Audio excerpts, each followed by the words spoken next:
Ang umuugong na ipakukulong bago mag-December 15, si Bato, si Chis Escudero, si Villanueva, si Jinggoy, tsaka to si Revilla. Tapos, magtataka kayo, si Martin, na talaga namang napakadaming ebidensya, hindi makakasuhan. Etong si Batman na si Recto, i-discuss natin niya maya-maya lang, dapat kinakasuhan din, pero wala din kaso. Kaya nga may nakapagsabi sa akin, ito from a reliable person, natanong ko kasi, medyo malalapit sa mga politiko itong natanong ko. At saka to hindi to bias ha. So kayo na lang humusga kung tama ang pagkakasabi sa akin. Siyempre, tanong ako, sabi ko, anong nangyayari kay Bongbong Marcos? Bakit parang mali-mali ang desisyon niya? Parang nag-iisip pa ba siya? Alam mo sabi niya, Coach Oli, hindi si Bongbong nagpapatakbo ng bansa natin. Ang nagpapatakbo ng bansa natin ngayon, Remulla Brothers. Pansinin mo, di ba? Yung sinabi, may pinapasok, walang pumasok na baril sa KOJC. Parang ang tanga naman ni Bongbong, di niya alam. Tapos isasabihin niya walang pumasok na baril sa KOJC. Kitang-kita naman, 5,000 pulis, lahat sila may mahahabang baril, hindi niya nakita. Yung sinabi, binubulong lang sa kanyang sitwasyon. Yung pagkakakidnap kay PRRD, hindi niya idea yun. Idea yun ng mga kaliwa, pero nagpapatupad, Remulla Brothers. Bumibili ng katapatan, ganito ilarawan ni Retired Major General Romeo B. Poquis ang anunsyo ng Administrasyong Marcos Jr. hingil sa base pay increase ng military at uniform personnel na ipatutupad sa 3 yugto mula 2026 hanggang 2028. Ayon sa Retired General, kailangan talaga ng mga sundalo ang dagdag sahod, ngunit kaduda-duda umano ang tiyempo ng anunsyo dahil ito ay ginagawa sa gitna ng sunod na isyu ng korupsyon sa ating gobyerno. Aniyay oo, kailangan ng mga sundalo ang dagdag sahod, ngunit ang pagbibigay nito sa gitna ng isang iskandalo ng korupsyon ay isang taktikang pagbili ng katapatan at alam iyon ng mga sundalo. Para sa retiradong general, hindi maaaring hiwalay ang usapin ng aumento sa mas malaking konteksto ng tiwala ng publiko at ng hanay ng sandatahan sa pamahalaan. Tila ipinaparating nito na alam umano ng mga sundalo kung kailan sila tinutulungan ng tapat at kung kailan sila ginagamit bilang panangga sa krisis ng isang administrasyon. Dagdag pa rito, kapansin-pansin din na para sa marami na hindi agad ibinibigay ang buong aumento kundi hinahati ito hanggang sa huling taon ng termino ni Marcos Jr. sa 2028 sa gitna ng tumitinding usapin sa flood control scandal at iba pang aligasyon ng irregularidad sa pondo ng bayan. Lalong umiigting ang tanong ng publiko na kung anong aumento ba na ito ay tunay na malasakit o isang estratehiya lamang para patatagin ang kapit sa kapangyarihan. Anong masasabi nyo dito?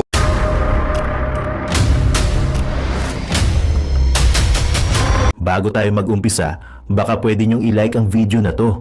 Malaking bagay ang like sa aming mga content creators. Maraming salamat po.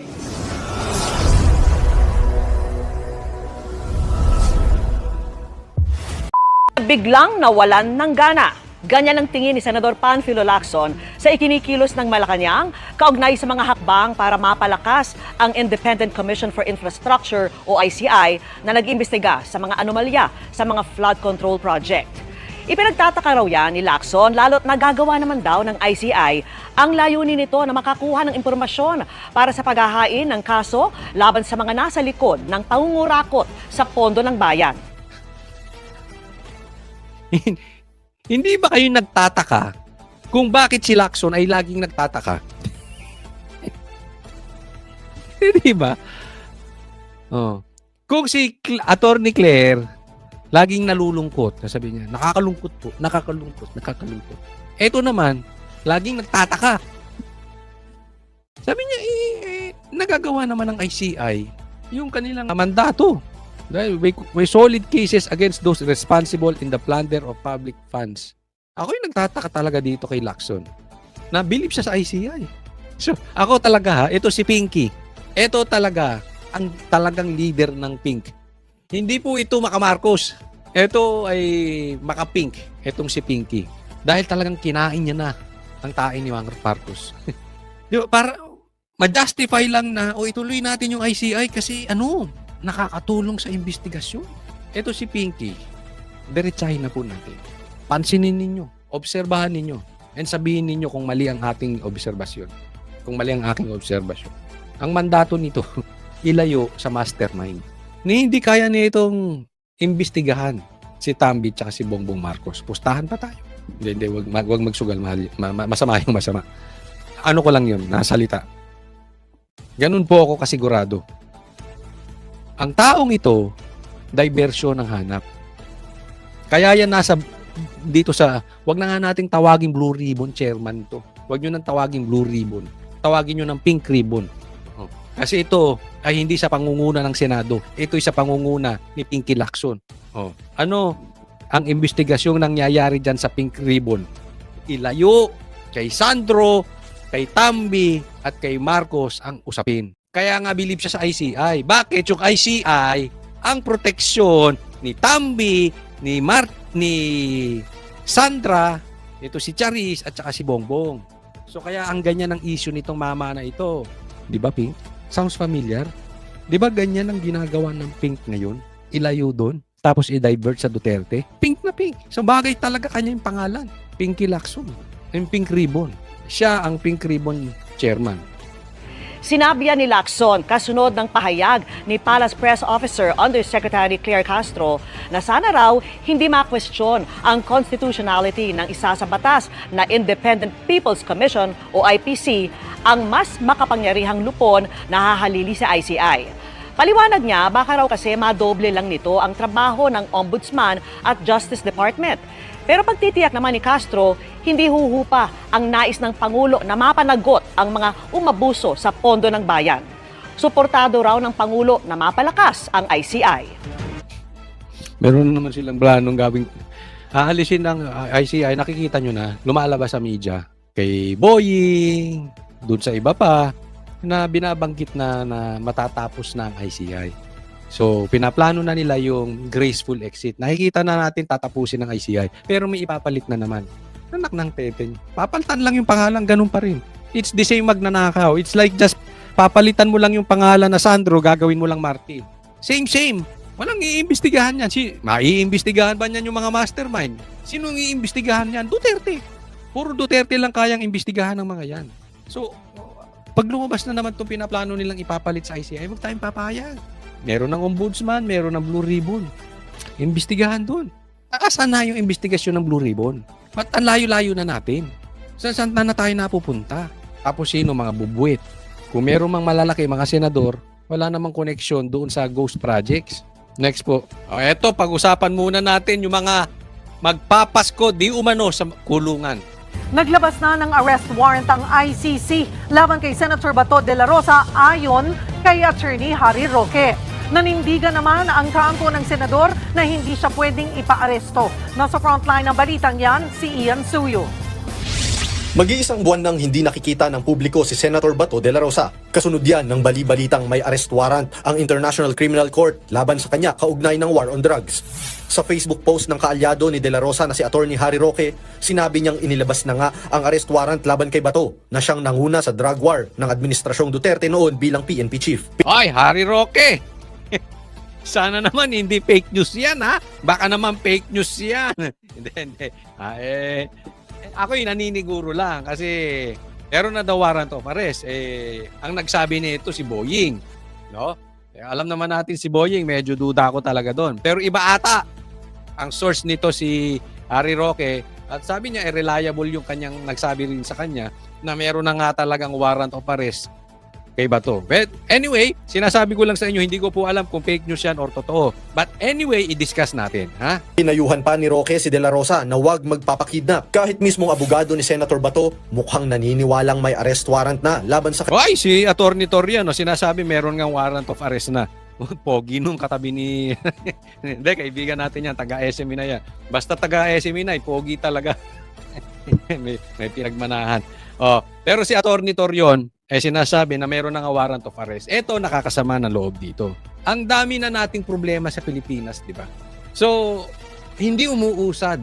Walang nangyayari dito sa mga flood control investigation, dito sa ghost projects. Pero tila, ang mga makukulong ay puro DDS. Kesyo ito ay patungkol sa prime water, kesyo ito ay patungkol sa donasyon sa kumpanya, Keso ito ay patungkol sa Pogo, kung ano-ano pa man. Ha? Basta mailihis nila doon sa usaping patungkol sa ghost projects. Yung patungkol sa flood control projects, yung mga lintik na insertion na ginawa na itong mga congressman sa pamumuno ni Bongbong Marcos. Kaya nga kung ano-anong ano-ano na sino-sino ikukulong. Remember this, nagpangako si Bongbong Marcos. Ha? At together with Boying, sabi ni Boying, sa December 15, meron nang makukulong. At sabi rin ni Bongbong Marcos, bago magpasko, marami nang makukulong. Ang problema dito sa issue na to, okay kung may makukulong. Pero sana yung makukulong, yung nagnakaw, yung mastermind ng ghost projects, naiintindihan? Bakit tayo kung saan-saan napupunta? Bakit nauuna pa yung iba? Diba kaya nga sabi ko, kung totoo man to or hindi, itong kay Bato, kung fake news man to o hindi, pero ako naniniwala na may katotohanan kasi kailangan nilang magpakita ng meron silang ginagawa. Parang meron silang quota sa taong bayan eh. Pag hindi sila nakapagpakulong, walang naniniwala sa investigasyon nila. Ang problema, yung ipapakulong naman nila, walang koneksyon sa ghost projects, naiintindihan po natin. Alam mo, ginigisa tayo sa sariling mantika. Gusto nila, mayroon silang maipakulong. Pero nakakaligtas yung mastermind. And this is public knowledge. Yung administrasyon po ngayon, sa pamumuno ng magpinsan, ang mastermind. So panalo sila doon. Nakakaligtas sila doon sa nakaw nila. Hayahayang buhay. Pangalawa, eliminating political enemies. This is very important. Bakit? Mamaya i-explain ko. Pero pansinin ninyo, lahat po ng kinukulit ngayon ng gobyerno, lahat po ng makukulong ngayon ng mga politiko, lahat ng hinahabol ng gobyerno nito, political enemies. Kaya wag po tayo papadivert dyan ha. Mamaya po i-discuss natin mabuti yan. Kanyang kliyente. Parang totoo na talaga ito ata, itong arrest warrant na ito. Kasi maraming nang nagsasabi sa akin, hindi naman po pwede na gagawin na naman natin yung ginawa natin kay Tatay Digong, nadakpin na lang kaagad. Ayan. Alam mo, may punto rito si Atty. Torion. Kaya naman tayo ay sana nakikiusap sa Supreme Court. Pakibilis-bilisan naman ng galaw. AFP, ilan pa ang makikidnap na politiko? Ilan pa ang makikidnap na political enemies? Bastusin na natin ang korte ng Pilipinas? Dahil ang babagal ninyong magsikilos? Dahil mga tahimik kayo? Sinampahan na ito ng kaso eh. No? Pinapasagot, kung tama ang aking pagkakaalala, pinapasagot na ng Supreme Court yung pagkakakidnap di umano kay PRRD. So, umuusad na. Kaya lang, mabagal pa rin. Hanggat hindi nagkakaroon ng desisyon na yung pagpapadala kay PRRD sa dahig ay illegal, unconstitutional, baka mamaya nadala na dun si Bongo, nadala na dun si Bato, nadala na dun si Sara. Tapos saka kayo magdidesisyon, hindi na natin makukuha dun. Naiintindihan po? Hindi na natin makukuha dun yung mga pinakdala, yung mga kinidnap sa dahig. Kaya naman, kung gagawa kayo ng aksyon, sana hindi papatay yung kabayo. Diba? Baka saka nyo ihain yung damo, patay na kabayo. Pakibilis-bilisan naman. Kasi hindi maganda yung mga presidents na nangyayari. Oh. And until walang pumipigil sa ginagawa ng gobyerno na ito, Supreme Court, AFP, hanggat walang pumipigil sa ginagawa nila at sinasabing mali yung ginagawa ng gobyerno, tutuloy nila yan. Ilang pang kikidnapin papuntang dahig? Gising! Oy! Ayon sa Defense Counsel ni dating Pangulong Rodrigo Duterte na si Attorney Nicholas Kaufman, wala siyang impormasyon tungkol sa umano'y arrest warrant kay De La Rosa. Siyempre hindi niya magsasalta. Walang bayad. Hindi. Seriously, hindi naman niyang kliyente si Bato. Diba? So, hindi mo naman muna magsalta. Yan. Focus siya kay PRRD. Pero muling nanindigan si Ombudsman Boying Remulla na totoo ang arrest warrant. Iginiit niyang hawak niya ang unofficial copy nito. Tignan nyo, you just observe. Okay? Yung sinasabi ko sa inyo. Ha? Mamaya i-discuss natin mabuti. Remulla Brothers, hawak na ang Pilipinas. Sila na nagpapatakbo. Titingnan nyo. Kaninong idea yan? Ang sabi naman noon ng ICC, kung wala sa official communication channels ang ulat, hindi ito kumpirmado. Sabi din ni Remulla, huling nakita ang senador sa Pampanga. Pero ang kampo mismo ni De La Rosa, wala raw ideya sa kinaroroonan niya ngayon. Hindi rin daw Alam ko kung nasan si Senator Bato. Nandito. Kunin nyo. Gullible to mga... baka maniwala na naman kayo. Tapos gamitin nyo sa aking kaso. Itinatago ko, hindi ko nga naaaninag ang ano niyan. Ang buhok niyan. Ay, nako. Kausap ni Atty. Torion ang kanyang kliyente. Tanging asawa lang daw nito ang kausap niya. Sa ngayon, nakabinbin pa sa Korte Suprema ang petisyon ni na dating Pangulong Duterte at De La Rosa na kumukwestiyon sa pakikipagtulungan ng gobyerno sa ICC. Yan ang sinasabi natin kine-question yung authority ng ICC, nakabinbin pa. Hanggang kailan kaya ibibinbin ng Supreme Court to? Katulad ngayon, pag naging sinabi ng Korte Suprema, illegal yung pagkakabitbit kay PRRD ron, makukuha pa ba natin si PRRD? Wala na. Diba? Pero okay pa rin yun. At least, hindi na pwedeng gawin sa mga susunod. No? Ang pinupunto ko lang dito, bilis-bilisan. Baka wala nang kwenta yung desisyon yung Supreme Court bago lumabas. Naku kayo. Pero ayon sa ICC accredited lawyer na si Gilbert Andres, pwedeng isuko ng Pilipinas ang isang akusado sa International Court. Base raw yan sa International Humanitarian Act. Nakasaad dyan na maaaring i-transfer ang isang akusado sa alinmang korte o international tribunal para sa grave crimes. Kasi ang ini-implement po, ang sinusunod po ay yung batas natin mismo, no? Yung Republic Act 9851 or the IHL Act. At ang mahalaga dito, ito po pinasa ng Kongreso noong December 2009 kung saan hindi pa po tayo parte ng ICC Rome Statute. Nagbabalita mula Yun ang sinasabi mo. Pero, yes, pwede isuko. Pero dapat padadaan sa korte ng Pilipinas. Hindi yung pwede ka lang basta tangayin ka, pumunta dyan sa bahay mo si Torre, tapos may dalang warrant of arrest ng ICI, dadaling ka na ron. Dapat paharapin. Dapat alam mo yun, may due process. Paharapin sa korte. Yan po yung pinupunto ng mga abogado rito. Hindi ka pwedeng dalhin doon basta-basta. Dapat pwede mo munang i-defend yung sarili mo sa harap ng korte. Oh, ayoko na desisyonan. Dapat dalhin, di dalhin. Pero ang hindi ko maintindihan dito, meron tayong hustisya. Meron nga tayong ombudsman eh. Gago ba kayo? Meron nga tayong korte gumagana. So are you telling us, hindi gumagana ang hustisya sa Pilipinas? Tanggalin nyo na Supreme Court. Tanggalin nyo na rin ombudsman. Anong purpose ng mga yan? Dalhin na lang natin sa International Court. Yung sinasabi nyo, International Court, di ba?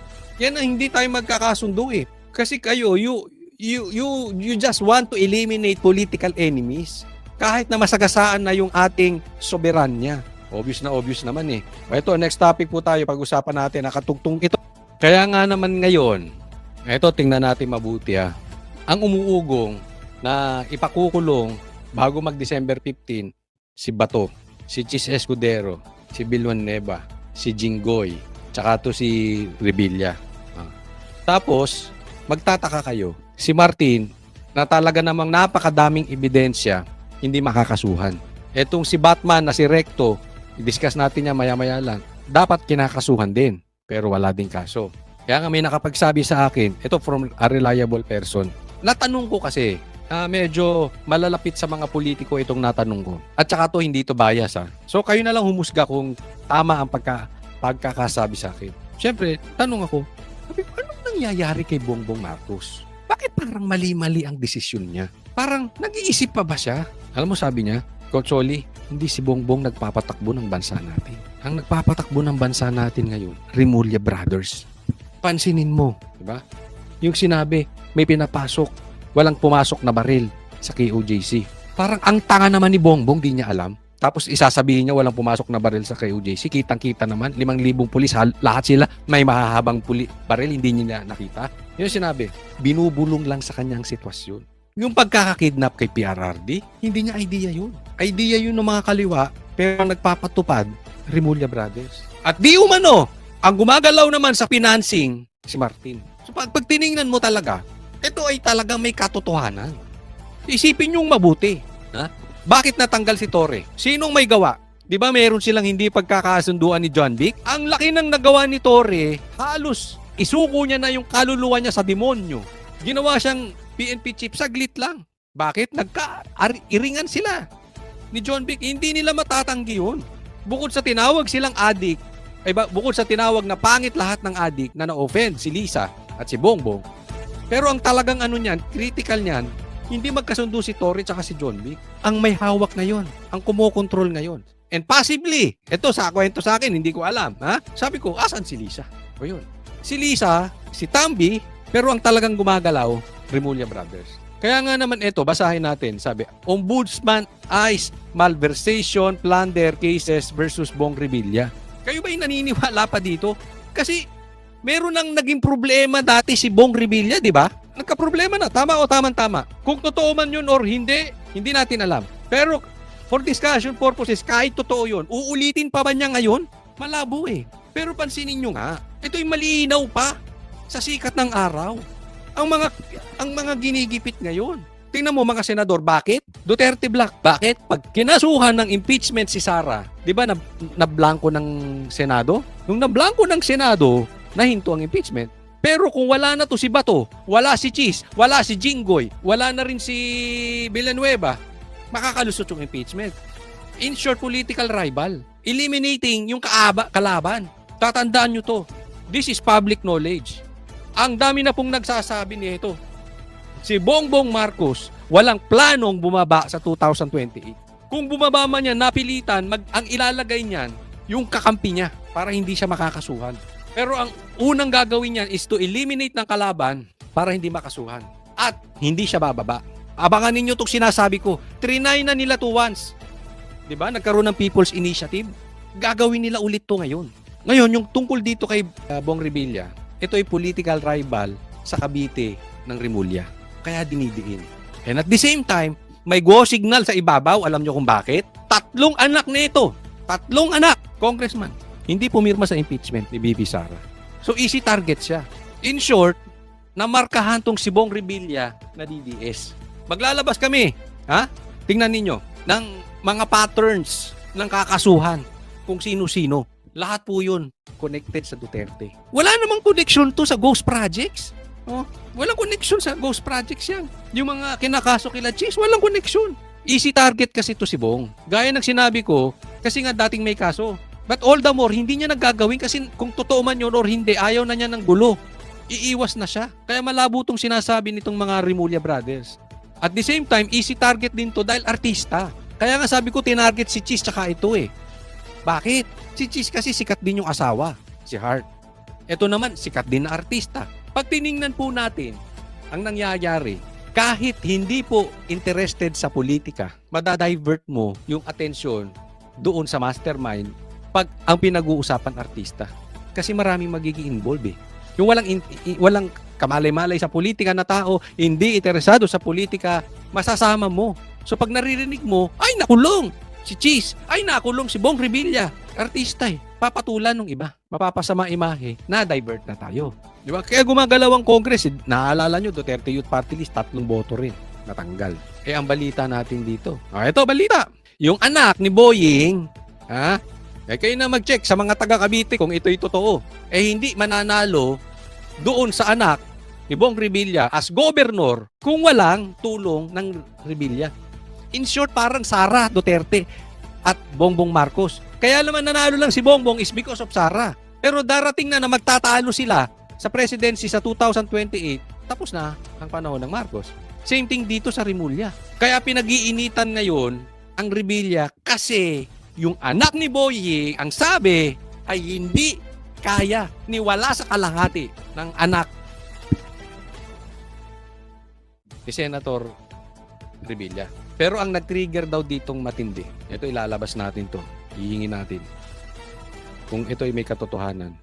Ang sabi kasi dito, na-trigger daw tong Rimulya na ikinagalit din, di umano, lang nasa ibabaw dahil si Bong Revilla at si BP Sara ay nagkita sa ibang bansa. So, alam nila, di umano, na magkaibigan si Sara at saka si Bong Revilla. In short, kaya target din to si Bong Revilla bukod sa artista na markahang DDS. Sa gobyerno ngayon, pag markado kang DDS, ididiin ka. Hindi natin alam bakit sila nagkita sa ibang bansa. Okay? Meron daw nakapicture, na videohan, etc. na ikinagalit nung babae sa Malacanang. Di umano.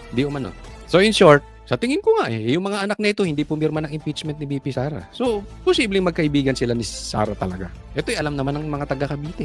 Kaya pinag-iinitan. Ito masakit sa Pilipinas, no? Nalayo na tayo doon sa totoong issue. Ang issue ngayon, sino ba yung nagnakaw? Sino yung may ghost projects? Bakit? Yung wala namang ghost projects, kung ano-anong sinisilip nyo, pero yung mga katulad ni Tambi, nanuknukan na ng dami ng ebidensya, hindi nyo kasuhan. Nakikita po. Okay. Maglalabas, hindi natin titigilan to. Kasi kami, magbabantay talaga kami. Kung tatarantaduhin nyo si Bato at isusunod pa raw si Bongo, yan ang mga next in line. Wala na kayong aasokasuhin kundi mga Duterte. Hindi rin namin kayo tatantanan. Ilalabas namin yung pattern nyo. Kitang-kita naman ng taong bayan may pattern to. Galit sila din kay Cheese dahil hinarang yung 4th tweet di umano. Yeah? Kaya kung yung mga lalabas dyan, puro DDS yan. Ha? Wala nang problema kung gusto nyo ipakulong si Bato, si Cheese, si Bong Revilla, etc. kung sino-sino. Okay lang yan. Padaanin nyo sa due process. But for the meantime, focus muna tayo dun sa mastermind. Bakit inuuna nyo yung mga kalaban nyo? Focus muna tayo doon sa ghost projects. Sino-sino yan? Mga animal kayo, nataguri ang pork barrel, si Tambi tsaka si Sandro. Walang kaso. Bobo ba kayo? Wala kayong makitang ebidensya kung sino-sino sinisilip nyo? Yung klase kayong abogado. Niluloko nila itong mga taon to. Papayag ba tayo?